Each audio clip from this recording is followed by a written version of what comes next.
Hey guys, Josh from SoccerReviewsForYou.com, bringing you my review of the brand new, yet to be released Nike Lunarglide 6. Now, as you can see, it comes in your standard orange Nike Performance box, so no surprises there. Here's a look at the label. You can see it's listed as the Lunarglide 6, size 9.5 US. The colorway is white, black, hyper crimson, and hyper cobalt. And the retail price sticker is not on there because this is a Canadian pair. But these guys, when they release on July 10th, will retail for $110 US. But as of right now, you can actually pre-order a Nike ID custom colorway variation for, I believe, about $145. So it's a $35 premium to get a custom color, which is fine. That's how Nike ID works. If you want that, it's available to you. But otherwise, if you want to get them for $110, you're just going to have to wait till they actually release. Now, as far as why I have these early, I actually just walked into one of my local shoe stores, saw them on the wall, was kind of surprised, a little bit confused, asked them if I could get my size. They said yeah, they brought them out, I tried them on, and I bought them before they could change their mind. So I'm actually lucky to have these a couple weeks prior to the actual release. And I have to say I'm really happy with this shoe. As far as running models are concerned, I do my fair share of running, and I try to stick to shoes that are a little bit more low profile in terms of the amount of cushion they provide, and also the heel and forefoot offset. Just because I'm into soccer shoes a lot, so when I am training off the field, I try to stick to running shoes that are going to be as similar provide as similar a running experience to a pair of soccer shoes as possible. But when I do want something with a little bit more underfoot cushioning, my general preference tends to be the Nike Lunarglide series. So I'm pretty excited about the Lunarglide 6, and visually I actually quite like this shoe. I think that the difference between the Lunarglide 4 and the Lunarglide 5 was pretty minimal. Visually, the shoes weren't very different, and in terms of feel, they weren't that much different either. But this time around, coming from the Lunarglide 5 to the 6, visually the shoe is a lot different. This one has a very kind of technical design about it. There's a lot going on, lots of different colors, a very interesting midsole that is not only visually different, but the actual foam itself is supposed to be a little bit different, which we'll talk about in just a second. And I actually just like this upper. It's not engineered mesh anymore. You can see instead they've gone for kind of a hyperfuse or deconstructed hyperfuse type of construction, where you have like a heavily ventilated mesh here as a top layer. You have this kind of thin support frame here on the inside, which makes up this design and still allows for air to pass through, as well as maintaining a nice thin flexible kind of texturing to it.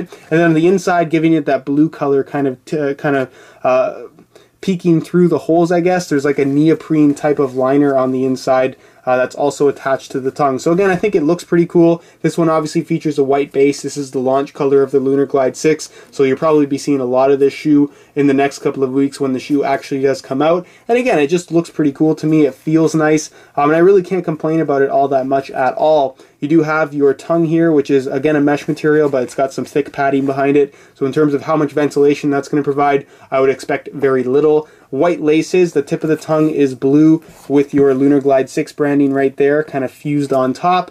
Along with the new upper, you still have the use of dynamic flywire, which runs right to the base of the sole into the laces, but this time around it's a little bit more minimal. You can see that you do have 2 strands of flywire here at the very tip in the forefoot area, but all the rest of them running up the lacing system just feature 1 piece of flywire, so it's not as heavy duty as what you found on the Lunarglide 4 or the Lunarglide 5.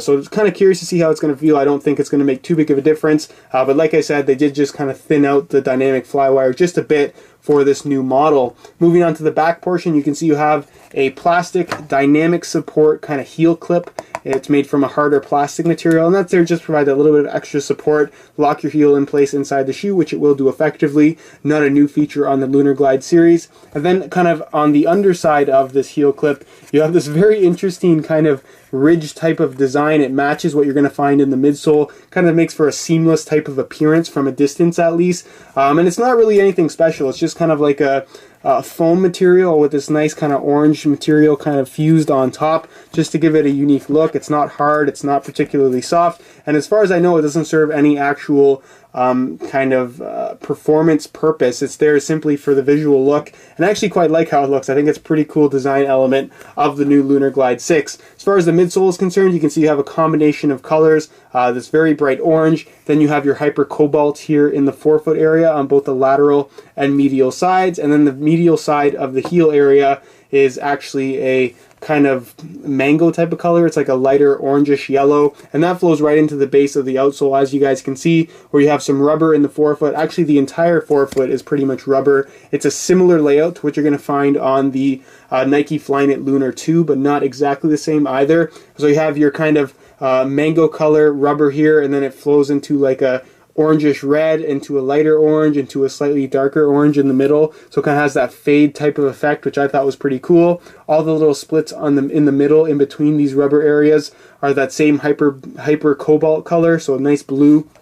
And then the very back kind of black area is again that hard rubber, where all this area through the midfoot is completely exposed foam from the midsole. So that's pretty much it as far as the colorway is concerned. Again, it's a pretty straightforward one. A nice combination of colors, if you ask me. Vibrant enough to kind of stand out just a little bit, but obviously with just a plain white upper with black Nike swooshes, it's nothing too crazy, at least in comparison to what the colorways I'm sure will launch and what people are making on Nike ID. But as far as performance is concerned, the shoes feel very comfortable. Like I mentioned, the upper is nice, and with this new Lunarglide sole, it's actually new, or at least Nike is claiming it to be. It's supposed to be a new variation of Lunarglide that's supposedly a little bit lighter. And it's kind of difficult to say that, having not actually run in the shoes yet. But they definitely feel pretty good. I mean, it doesn't feel too far off from a standard pair of Lunarglide runners. And as far as the kind of tech behind this shoe, you can see that in the forefoot area you have this blue foam that's actually separate from the back portion of the shoe. So that is a different kind of density of Lunarglide. And then moving on to the back, again, you can see it transitions to orange. That's actually a separate piece of foam, and that it's actually painted. You can see that it looks like it transitions here, but it's not actually a different layer of foam. It's just completely painted on. And again, the idea here is when you're actually crashing to the ground, these different densities of Lunarglide foams are more or less going to correct themselves, correct your foot, I guess, the stance of your foot, and kind of stabilize you and have you land as smoothly as possibly and release as smoothly as possibly. I don't want to get too much into the technical side of running shoes and stuff like that and how they're supposed to work, but that's basically the idea behind this Lunarglide midsole with different variations of foam. And again, without actually having ran in them, it's kind of difficult to say how it actually feels and how it actually performs. But if you've run in the Lunarglide 4, the Lunarglide 5, I would expect the Lunarglide 6 to feel at least somewhat similar, if not an improvement over previous models, which is not too uncommon to expect from Nike, as they tend to make their products pretty good year after year. So that's pretty much it as far as all the close-up details go and the tech specs on the Lunarglide 6. And move on next to a quick on feet so you can get a better idea as to how these shoes fit and, of course, how they look. Alright, here's a look at the Lunarglide 6s on feet with a pair of shorts. And as far as comfort is concerned, I'm actually surprised at how different these feel versus what we got from the Lunarglide 5. Obviously, the entire outsole has changed, so it shouldn't be too big of a surprise. But just in comparison, they feel a little bit firmer from right out of the box. I'm sure that will change after you get some running time in them. But of course, Nike is saying that this is a different, more lightweight variation of Lunarglide foam. So I guess that shouldn't be, again, too much of a surprise with the Lunarglide 6, but nonetheless, they definitely do feel very comfortable. In terms of fit, they're going to be suitable for pretty much all foot types, even if you have really wide feet. I have about average width feet, and these fit me very, very comfortably. The upper is nice and lightweight, flexible, has that nice breathability to it, and again, for the most part, it's going to be comfortable as kind of an everyday summer shoe, or even just a pair of runners for performance purposes. In terms of sizing, I'm wearing my usual size 9.5 US, and the fit and the length is absolutely perfect. So just like previous Lunarglide models, if you are looking to order a pair of Lunarglide 6s, I recommend going true to size.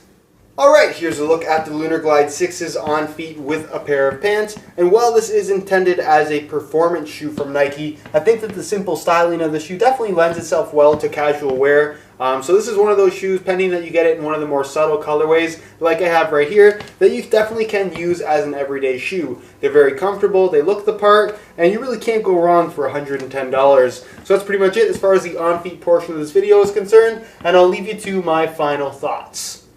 Alright guys, that's it for my review of the Nike Lunarglide 6. This is a series of shoes that I've been a fan of for the last couple of years. I really like how light they are, but at the same time provide some really good underfoot cushioning. They're very comfortable shoes, and they definitely do look the part, especially with this new Lunarglide 6 upper design, at least in my opinion. I guess leave your thoughts down below. Let me know what you think of the look of the new Lunarglide 6. But other than that, guys, that's pretty much it for my review. If you guys want to see more detailed images of the shoes that I have right here, just to give you a better idea as to how they actually do look in person, be sure to check out the review page on my website, linked down below. Normally there would be buy it now links as well, and depending on when you watch this video, there will be, but up until July 10th when this shoe is released, that is the day that I will have buy it now links up on the page. So be sure to go ahead and check that out if you're interested in a pair of these for yourself at, of course, retail price, perhaps even a little bit lower. Other than that though, guys, if you enjoyed today's video, be sure to support it with a like. If you have any questions regarding the Lunarglide 6 or any suggestions for other shoes you'd like to see brought in and featured on the channel,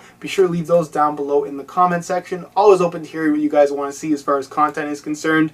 Other than that though, guys, subscribe if you haven't already for more reviews on all the latest and greatest sneakers. All of my social media information is also linked down below in the description. And other than that, hope you enjoyed today's video, and as always, thanks for watching.